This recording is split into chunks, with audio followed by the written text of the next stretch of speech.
So they're limiting the European immigration. That's the plan of the British leader David Cameron.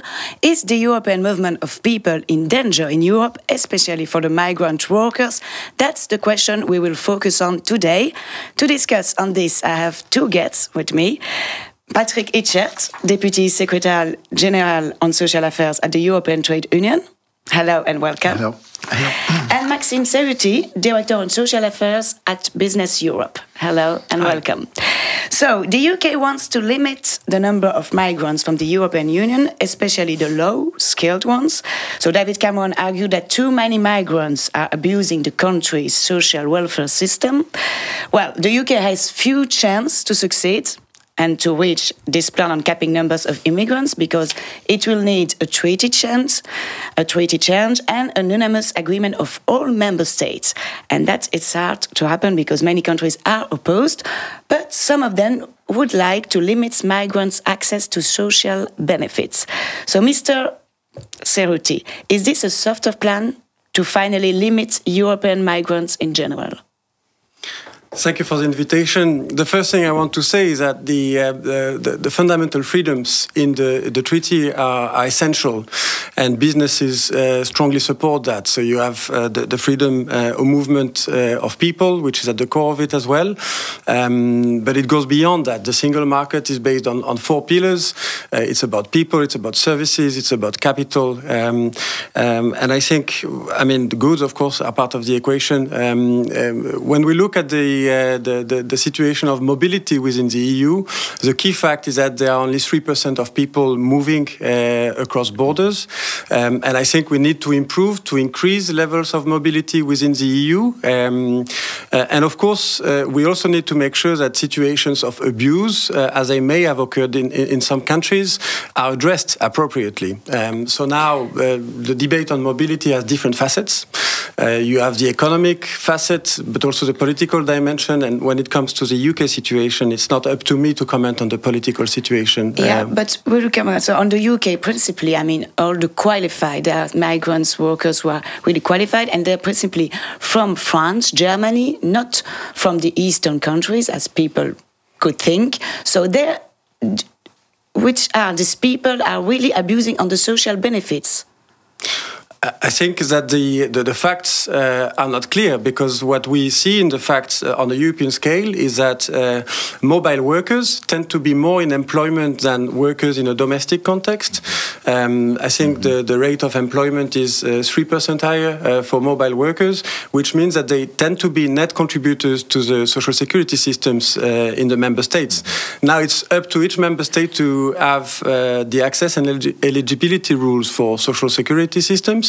And of course, this needs to be done in a way which respects the treaty. So, Mr. Itschert, these workers, these qualified workers, benefits the economy in general in every member state. Yeah, it's crystal clear. But you cannot pick and choose who you want to invite. We are living in one Europe. And as Maxime rightly said it, free movement is one of the founding principles. It's enshrined in the treaty. We have to respect it. And as an ETUC, we will just object to any obstacles or limitations of that free movement. And I would go further. I do believe that we heard José Manuel Barroso, but also now Jean-Claude Juncker saying that he would not compromise on that one. And it's up to the Commission to look at what the member states are doing. By the way, I'm Belgium,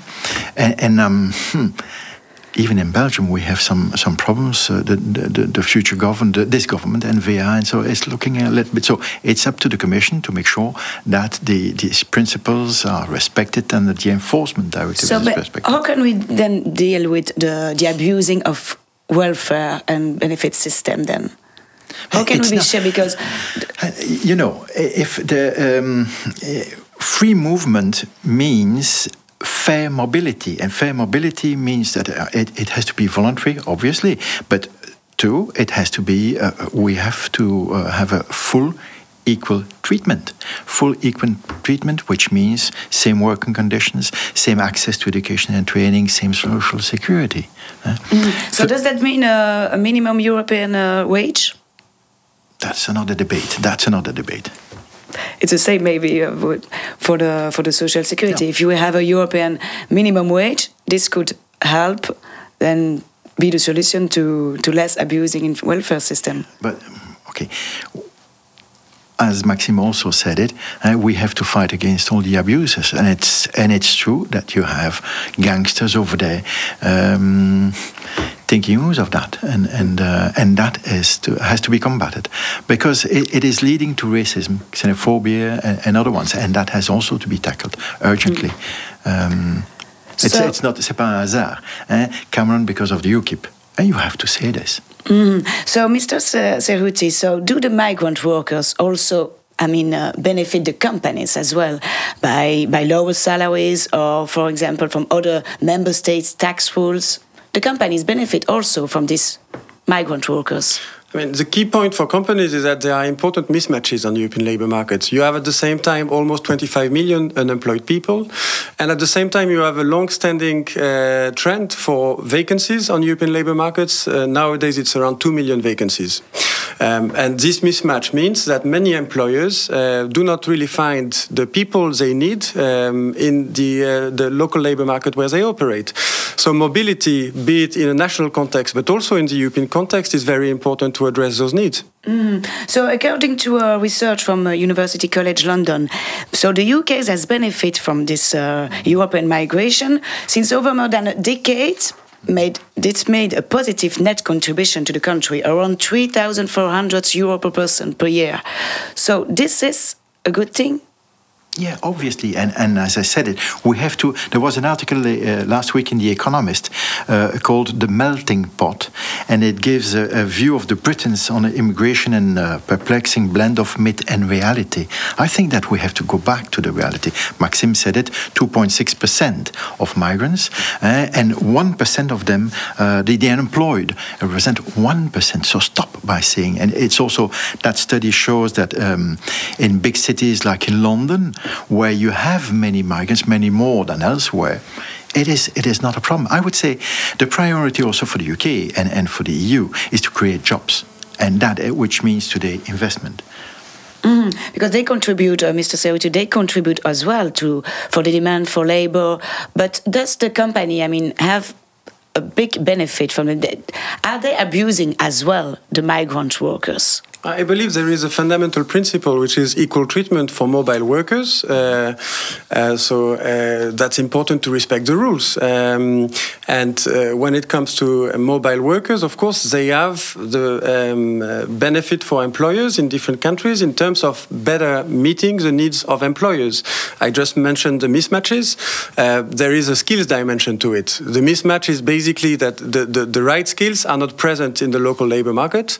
So you need to rely on other people coming from abroad. So mobility within the EU is a very important aspect of it, but it's also important to look into the issue of third country migrations. But of course, the issue of equal treatment in the context of mobility in the EU, when people move across borders, need to be respected. So actually, I have to. We have a reaction on Facebook from Annika from Germany. She wrote, "I want to be able to work in another country if I want. Are we Europeans or national citizens? So all the activities can be exported for a pizza, for example." She say, "I will continue to call a German company in my case, and a German company has to respect the German social rules." So what's the problem then, Mr. Itschert? You want to react on this? We both agree on the fact that we are in a family in the EU, so equal treatment. That's crystal clear. I would add, I said voluntary, full equal treatment. I would add something, which is the brain drain. Because that is probably a negative effect of, and we see today, because of the crisis, southern countries, but also in the Baltic states, youngers that are just moving away. And okay, I can understand that. But on the other hand, it is clearly increasing the inequalities between the core of the EU and the periphery. One of the Baltic states has seen so many youngers going away. That's probably hampering his future, his recovery, and that is another problem that should be looked at. Do we need a European, that would be the solution, a European social benefit system? I'm not saying that. It's true that we see today that economic governance, etc., we should have more coordination. That's crystal clear. You have the single currency. We should have better coordination, economic, but also social. That's clear. Let's first try to respect the rules, and there is this enforcement directive tackling the obstacles, and in particular ask the member states to set up or to cooperate with networks of contact points to see what the issues are for the migrants. So, Mr. Cerutti, because I have to end up the program soon, your last word. How do you expect the future of European workers? I have 2 points to make. I mean, the first one is that the mobility issue is very important, and we need to have more mobility in Europe. On the other hand, we know that labor market challenges nowadays are very critical. We have a very high level of unemployment, and to create jobs, which is the key point, I think, at the moment, we need to have labor market reforms. This is not the main topic of today, but I think it's very important to keep that in mind. The second point is that there is a demographic situation which needs to be taken into account on mobility and migration issues. There will be, by 2020, 75 million people going on retirement. There will be, by 2060, it's projected that there will be a workforce at European level with 44 million people less than is presently the case. And we will certainly have more needs for people coming from abroad. So I think we need to look at this issue with evidence-based approach, which is based on the real facts and taking into account the economic benefits of migrations. And if we would do that, I'm sure we would find solutions to the problems. Thank you very much. And Mr. Itschert, if you have the chance to talk to Mr. Cameron himself, what do you want to say to him? In few words. I would say first, it's true that we are passing through a difficult period. The crisis is there, it's crystal clear. But you cannot play low-skilled workers against migrants, which are as I said it again, member of this family. And you will not invite Poles because they are high-skilled and say to the Romanians, you stay at home. No, so we need more solidarity. That's the first one. We need more solidarity and trying not to play with this social dumping. And the second one is, yes, we have a demographic issue, but today the priority is just to give a job and a quality job to the 26 million unemployed people. That is really the priority. That will be the last row. Thank you, misters, for coming, and thank you for following us. Bye.